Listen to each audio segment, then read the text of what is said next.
ISI के नए DG जो हैं आसिम मलिक वो आ गए हैं और उनके आने से बहुत सारी तवक्कुआत हैं उन हलकों को जो पाकिस्तान तहरीक इंसाफ को मज़ीद दबाना चाहते हैं। लेकिन बहुत सारी तवक्कुआत पाकिस्तान तहरीक इंसाफ को भी होंगी कि शायद वो वक्त गुजर जाए जो उन पर बुरा वक्त कहलाता था, जिस पर उन पर ज़्यादा सख्ती थी। लेकिन आसिम मलिक जो हैं सुना यही है कि अपराइट आदमी हैं। इनके वालिद भी जो थे वो ज़रा इस्लामी पसंद बंदे थे, वो भी जनरल थे फ़ौज में, और ये भी जो हैं ये भी कुछ इस्लामी नज़रियात में, तो इस्लामी नज़रियात वालों से तहरीक इंसाफ वालों की बनती नहीं है। और इसमें यह भी लिखा है जस्टिस काजी फ़ाइज़ इस तरह कि जब दो आइनी अदारों के दरमियान टकराव हो तो एहतियात से काम लेना चाहिए। ये बहुत बड़ा बंद है अगर आप इस बात को समझ सकें कि हर केस जो है वो हाई कोर्ट्स में जाता है और वहाँ पर बैठे इंसाफ़ी सहूलतकार जो हैं उस केस को इस तरह से प्लीड करते हैं। मैं अब बाकी नाम तो नहीं लूँगा, लेकिन वो इस तरह से करते हैं कि मामला जो है वो गूम गूँ की कैफियत में चला जाता है। तो सुप्रीम कोर्ट ने आज जो फ़ैसला दिया है उसका मतलब ये है कि हाई कोर्ट से भी तनबीह की गई है, या उनको बताया गया है, या उनको इन्फॉर्म किया गया है, जिस तरह से आप जो भी अल्फाज इसमें इस्तेमाल करना चाहें, कि आप भी ज़रा एहतियात से काम लिया करें। इलेक्शन कमीशन एक आइनी अदारा है। खैबर पख्तूनख्वा के वज़ीर आला अली अमीन गंडापुर ने कल एक बड़ा तफसीली किस्म का वीलॉग किया। मैं तो इसको ये वीलॉग ही कहूँगा। उन्होंने अपने इस वीडियो बयान में बहुत सारी बातें की। उन्होंने तो यहाँ तक कह दिया कि हम पर ग्रेनेड फेंकेंगे। शायद उनको ग्रेनेड का मतलब नहीं पता या हमें नहीं पता। मैं तो ग्रेनेड वो बम को समझता हूँ जिसको पिन निकाली जाती है और उसको फेंका जाता है और वो बम की तरह ब्लास्ट करता है। फिर उन्होंने कहा जी हमने पंजाब पुलिस के लोग कब्ज़े में ले लिए थे, यानी वो तस्लीम कर रहे हैं, इस बात का एतराफ़ कर रहे हैं कि उन्होंने कानून के लोगों को पकड़ा है। बिस्मिल्लाहिर्रहमानिर्रहीम। बोलते कालम के साथ मैं आमिर रज़ा ख़ान, और आज का कालम जो है अब वो इस बात पर है कि इमरान खान के बुरे दिन शुरू हो गए।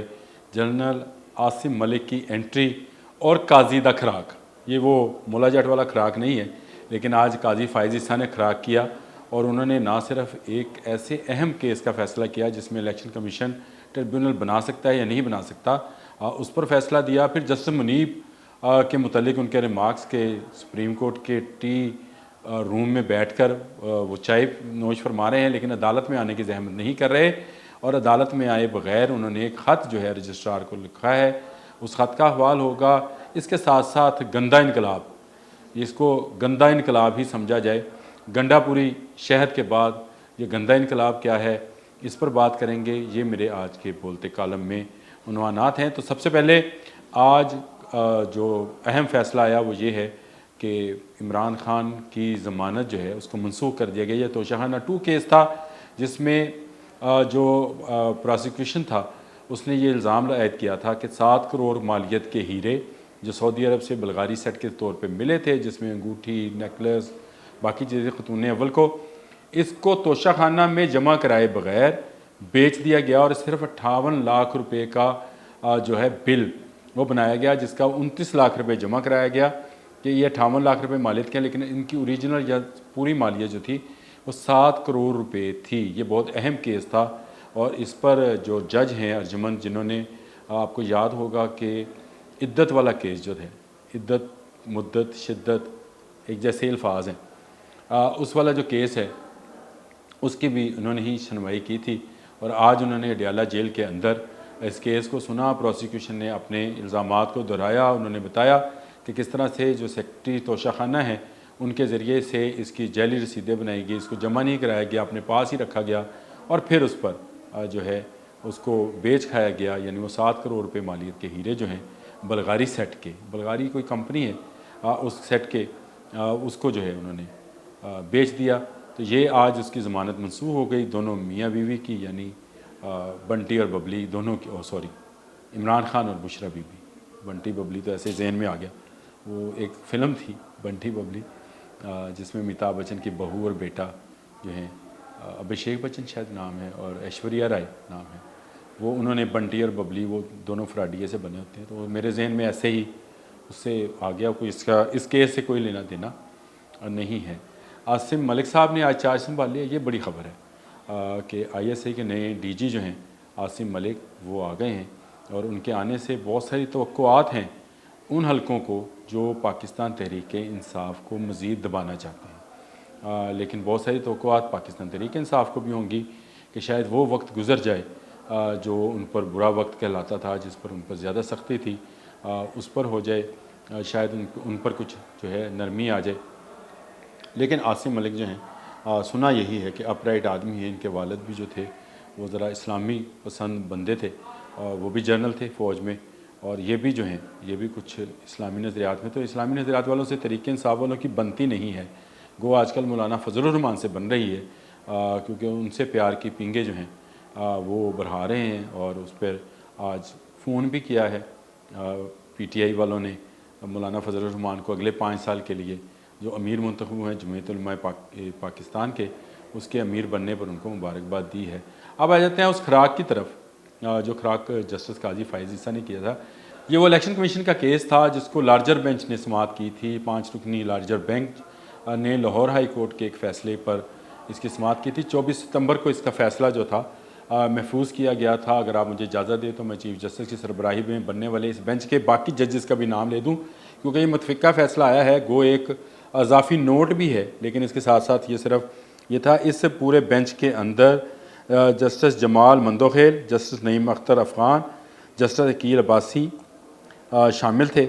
और इन्होंने जो अपना लिखा है फ़ैसला, उसमें उन्होंने इलेक्शन कमीशन का हक़ जो है उसको तस्लीम किया है।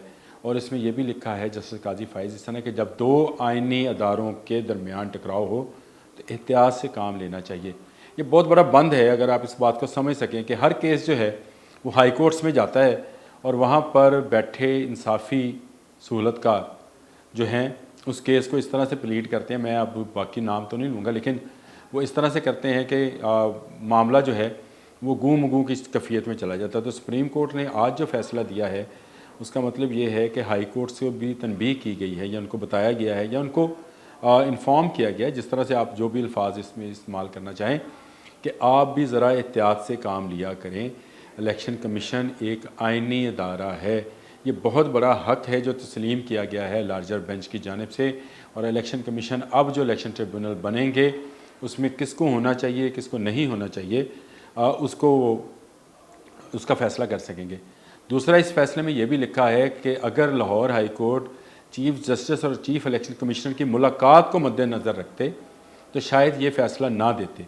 अब इस बात को ज़रा समझिए, ये बड़ी गहरी बात थी कि चीफ़ इलेक्शन कमिश्नर जो हैं उन्होंने chief justice Lahore high court से मुलाकात में, चीफ़ जस्टिस ऑफ पाकिस्तान से मुलाकात में ये तय किया होगा कि इलेक्शन ट्रिब्यूनल को किस तरह से बनाया जाना है। आइन के तहत ये इलेक्शन कमीशन का काम है। आज उसको दोबारा सौंप दिया गया है। अब जितनी हेयरिंग्स होंगी वो इलेक्शन कमीशन के मुकर्रर करदा जजेस के ज़रिए से होंगी, और इलेक्शन ट्रिब्यूनल में जितने केसेस हैं मेरा ख्याल है उनका तेज़ी के साथ जो है वो सफ़र शुरू हो सकेगा। अब आ जाए गंडापुरी शहद और गंडापुरी शहद की इकसाम पर और गंदे इनकलाब पर। खैबर पख्तूनख्वा के वज़ीर आला अली अमीन गंडापुर ने कल एक बड़ा तफसीली किस्म का वीलॉग किया। मैं तो इसको ये वीलॉग ही कहूँगा। उन्होंने अपने इस वीडियो बयान में बहुत सारी बातें की। उन्होंने यहाँ तक कह दिया कि हम पर ग्रेनेड फेंकेंगे। शायद उनको ग्रेनेड का मतलब नहीं पता, या हमें नहीं पता। मैं तो ग्रेनेड वो बम को समझता हूँ जिसको पिन निकाली जाती है और उसको फेंका जाता है और वो बम की तरह ब्लास्ट करता है। फिर उन्होंने कहा जी हमने पंजाब पुलिस के लोग कब्ज़े में ले लिए थे, यानी वो तस्लीम कर रहे हैं, इस बात का एतराफ़ कर रहे हैं कि उन्होंने कानून के लोगों को पकड़ा है। उन्होंने कहा जी हम पर गोली चलाई गई, 2 हमारे लोग ज़ख्मी हुए, अब हम गोली का जवाब गोली से देंगे, 1 चलाएंगे 10 हम चलाएंगे। और उन्होंने ये सारी बातें की। उन्होंने कहा जी हम छोड़ेंगे नहीं, जेल तोड़ने की बात की, या बानी तहरीक इंसाफ को निकालने की बात की। उन्होंने कहा जी पंजाब भी हमारा मुल्क है, तो इसका मतलब ये है कि पंजाब भी आपका वतन है, तो आप क्या पंजाब पर कब्ज़ा करने आएंगे। कोई भी सूबा दूसरे सूबे पर अगर हमलावर होगा तो हर सूबे को अपनी दफा का तो हक है जी, कि नहीं है। अगर वो वज़ीर आला बनकर आएंगे तो उनको मेरे ख्याल फूलों के हार पहनाए जाएंगे, लेकिन ये तवक्को ना रखें कि अगर वो गोली चलाने के लिए आएंगे तो आगे से उनको फूलों के हार पहनाए जाएंगे। जो सामने वाले हैं वो अपनी हिफाजत करना जानते हैं, और पंजाब के लोग जो हैं वो सबको वेलकम करते हैं। बाकी सूबों वाला मामला नहीं है, लेकिन अगर आप उस पर हमलावर होंगे तो वो ज़रूर आपको उसका जवाब देंगे, और आपको जवाब मिलना भी चाहिए। इस बात का तो नोटिस जो है हमारे सिक्योरिटी इदारों को भी लेना चाहिए कि किस तरह से एक वज़ीर आला इस हद तक जा सकता है कि वो दूसरे सूबे पर हमला करने, जेल तोड़ने और इस तरह की बातें, गोली चलाने की बात कर सकता है। अगर आप आए थे, आप वज़ीर आला के तौर पे आए थे और आपको रोका गया है, तो ज़रूर। लेकिन अगर आप यहाँ पर जलाओ घिराव के लिए आए थे, अगर आप यहाँ पर जत्थों की सूरत में आए थे, तो आपको रोकना पंजाब हुकूमत का, सिक्योरिटी इदारों का, बॉर्डर सिक्योरिटी फोर्सेस का, उनका फ़र्ज़ अवलीन है, क्योंकि हम मुल्क तोड़ना नहीं चाहते, मुल्क जोड़ना चाहते हैं। और आपने इससे पहले अफ़गानिस्तान के साथ मुज़ाकरात की बात की थी, और मेरा ख़्याल है कि जो गंडापुरी शहद है उसकी ज़्यादती जो है वो हो जाती है कभी कभी। शहद ज़्यादा नहीं इस्तेमाल करना चाहिए। अब आप पूछेंगे कि शहद में की इकसाम कौन कौन सी हैं, तो वो मुख्तलिफ़ शहद होते हैं जी। कोई ब्लैक लेबल, कोई ब्लू लेबल, कोई ग्रीन लेबल, कोई येलो लेबल। अब मुझे नहीं पता कौन सा शहद वो इस्तेमाल करते हैं, लेकिन उसकी ज़्यादती नज़र आती है उनकी बातों से। इनकलाब अगर आपने लाना होता तो बुरहान से वापस ना जाते। इनकलाबी लोग जो होते हैं वो इस तरह के नारे नहीं लगाते, इनकलाब लाते हैं। आपका ये नारे शायद उस कौम के लिए जिसको हम कौमी यूथ कहते हैं, उसके लिए शायद बहुत ही अच्छे नारे हों, या वो समझते हों कि बहुत अच्छे नारे हैं। एक ट्रक की बत्ती है, कभी आप उसको किसी और एंगल से देते हैं, कभी आपने इनकलाब का नाम दे दिया, इससे पहले इस्लामिक टच दिया करते थे। तो ये चीज़ें जो हैं ये अब आहिस्ता आहिस्ता पुरानी होती चली जा रही हैं। इनकलाब नहीं आएगा, सियासी जद्दोजहद आपका हक़ है। अगर आप सियासी जद्दोजहद करना चाहते हैं तो ज़रूर करें, असम्बलियों में आवाज़ उठाएँ। आप एक सूबे के वज़ीर आला हैं, अपनी अवाम को इतना खुश करें कि पंजाब के अवाम ये चाहें कि गंडापुर उनका नहीं हमारा वज़ीर आला हो। लेकिन जब आप कारकर्दगी के बजाय बस पर जॉगर पहन कर लेट कर अपनी तस्वीरें बनवाएंगे, तो पंजाब के अवाम जो हैं आप पर हंसेंगे, आप पर रश्क नहीं करेंगे। हम चाहते हैं कि आप भी खैबर पख्तूनख्वा को यूरोप अमेरिका तो ना बनाएं, पंजाब जैसा ही बना लें। उसके हॉस्पिटल्स को, उसके स्कूल्स को, उसकी रोड्स को उसी तरह से बनवा लें। अगर आपने मुकाबला ही करना है तो ये गोलीबाजी का मुकाबला ना करें, ना गाली का करें, ना गोली का करें। मुकाबला करना है तो फिर आप कारकर्दगी का मुकाबला करें।